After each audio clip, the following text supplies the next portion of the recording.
মাটিতে চাষবাস করা থেকে শুরু করে লাইফস্টাইল, টেকনোলজি থেকে শুরু করে আদব কায়দা সবকিছুই যেন নেক্সট লেভেলের। টাইটেল দেখে ইতিমধ্যে আপনারা জানতে পেরেছেন আমি এখানে জাপানের কথা বলতে যাচ্ছি। পূর্ব এশিয়ার এই দ্বীপ রাষ্ট্রটি রাজস্থানের থেকেও কিছুটা বড় হবে, কিন্তু তাদের ব্যতিক্রমী লাইফস্টাইল আর উন্নত প্রযুক্তি গোটা বিশ্বকে চমকে দিয়েছে। যদি আপনি জানতে চান ভবিষ্যতে মানুষের জীবন কেমন হবে, তাহলে অবশ্যই জাপানে ঘুরে আসতে পারেন।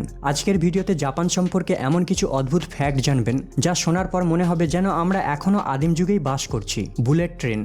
আপনারা টাইম ইজ মানি কোটটি তো অবশ্যই শুনেছেন। এই কোটেশনটিকে কেউ অনুসরণ না করলেও জাপান অনেক সিরিয়াসলি নিয়ে থাকে, আর এই কারণেই জাপানের ট্রান্সপোর্টেশন সিস্টেমকে বেস্ট ট্রান্সপোর্টেশন সিস্টেম হিসাবে গণ্য করা হয়। যদি আপনি জাপানে থাকেন তবে বাসের অপেক্ষায় আপনাকে ঘন্টার পর ঘন্টা সময় নষ্ট করতে হবে না, আর আপনার ট্রাভেলের জন্য সময় ব্যয় হবে না। এর কারণ জাপানে বুলেট ট্রেনের বিশাল নেটওয়ার্ক রয়েছে, যা 240 থেকে 320 কিলোমিটার গতিবেগে প্রতি ঘন্টায় ছোটে। এখানকার লোকাল ভাষায় বুলেট ট্রেনকে শিনকানসেন বলে, যা সারা বিশ্বে বুলেট ট্রেন হিসাবে পরিচিত। শুধু তাই নয়, এই ট্রেনের মধ্যে হাইটেক ফ্যাসিলিটিও রয়েছে। যেমন এই ট্রেনের সিটগুলিকেই দেখুন, এই সিটগুলিকে আপনি ইচ্ছামতো রোটেটও করতে পারবেন। এই ট্রেনগুলির সব থেকে বড় বিশেষত্ব হলো 1 সেকেন্ডের জন্যও লেট করে না, দ্রুত গতির ট্রেন হওয়ার সাথে সাথে সময় মতো চলে। সব থেকে মজার বিষয় হলো এই ট্রেনগুলি এত গতিতে চলার সত্ত্বেও কোনো শব্দ প্রডিউস করে না। Land of robot. ফিউচারের উপর বেস্ট মুভিগুলিতে আপনারা দেখে থাকবেন কিভাবে রোবট মানুষের পরিবর্তে আর্মিতে কাজ করছে, হোটেল, রেস্টুরেন্ট এবং ফ্যাক্টরিতেও তারা কাজ করছে। জাপানের জন্য এগুলি কেবল ফিকশন নয়, বরং রিয়েলিটি। কারণ জাপানের অনেক সেক্টরে রোবট মানুষের মতো কাজ করে। কখনো তারা হোটেলের রিসেপশনিস্টের জায়গা নিয়ে থাকে, আবার কখনো তাদের রেস্টুরেন্টের ওয়েটার হিসাবে দেখা যায়। আপনি এখানে সব জায়গাতেই রোবট দেখতে পাবেন যারা 24 ঘন্টা সার্ভিস দিতে সক্ষম। শুধু তাই নয়, মেডিকেল আর স্পেস সেক্টরে রোবট কাজ করা শুরু করে দিয়েছে। করোনা মহামারীর সময় হসপিটালের আইসোলেশন ওয়ার্ডে করোনা আক্রান্ত রোগীদের ঔষধ খাবার পৌঁছে দিয়েছে রোবট। এমনকি রোগীদের রুটিন চেক আপ করা থেকে শুরু করে তাদের তত্ত্বাবধান পর্যন্ত রোবটই করেছিল। শুধু তাই নয়, জাপান মহাকাশেও রোবট পাঠিয়েছিল। 2013 সালে জাপান প্রথম রোবট মহাকাশচারী স্পেসে পাঠায়, যার নাম ছিল কিরোবো। ভূমিকম্পের সময় ভিকটিমদের খুঁজে বের করতে এবং তাদের জীবন বাঁচাতেও জাপানে খুব রোবটের প্রচলন রয়েছে। শুধু তাই নয়, জাপানি কাপলসদের বিয়ে দিবার দায়িত্ব এই রোবটই নিয়ে থাকে। পুরোহিতদের মতো তারাও জাপানি রীতিনীতি মেনে মন্ত্র পাঠ করে বিয়ের কাজ সম্পূর্ণ করে।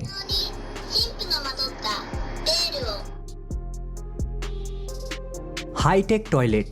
যদি এমন হয় আপনি কোনো শৌচালয়ে প্রবেশ করেছেন আর সেখানে হাইটেক টেকনোলজি দেখতে পেলেন, আপনি অবশ্যই চমকাবেন। তবে আমাদের দেশে সম্ভব না হলেও জাপানে সম্ভব। জাপান ভ্রমণকারীরা এখানে টয়লেট দেখে বেশ অবাক হয়।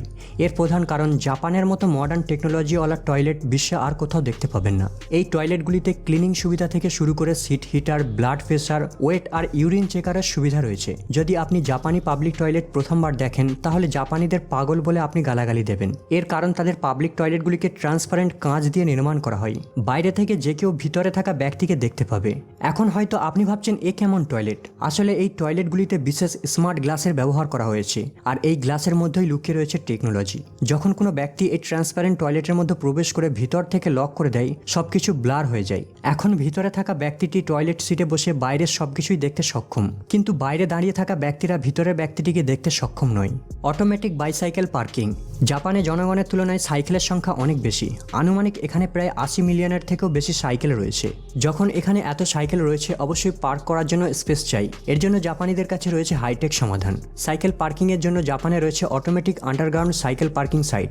এখানে সাইকেল পার্কিং এর জন্য জনগণ ম্যাগনেটিক কার্ডের ব্যবহার করে। সাইকেল পার্কিং এর জন্য সাইকেলকে একটি লোডিং ডকে রাখা হয়। কার্ডটিকে স্ক্যান করার পরে সাইকেলটি অটোমেটিক পার্কিং স্পটে চলে যায়। আবার সাইকেলটিকে বের করার জন্য ম্যাগনেটিক কার্ডটিকে স্ক্যান করা হয়। এরপর সাইকেলটি অটোমেটিক আবার লোডিং ডকের উপর চলে আসে।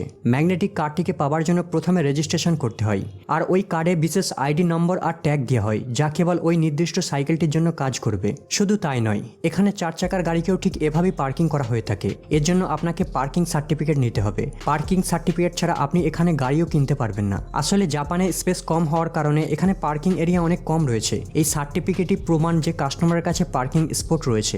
Underground farming. জাপানের সব সমস্যার সমাধান টেকনোলজি, এমনকি তারা চাষের কাজেও টেকনোলজির ব্যবহার করে থাকে। আপনি কি বিশ্বাস করবেন জাপানের মার্কেটে এই তরতাজা শাকসবজিগুলিকে আন্ডারগ্রাউন্ড টানেলের মধ্যে রোপণ করা হয়ে থাকে? অসম্ভব মনে হলেই সবই সম্ভব জাপানিদের কাছে।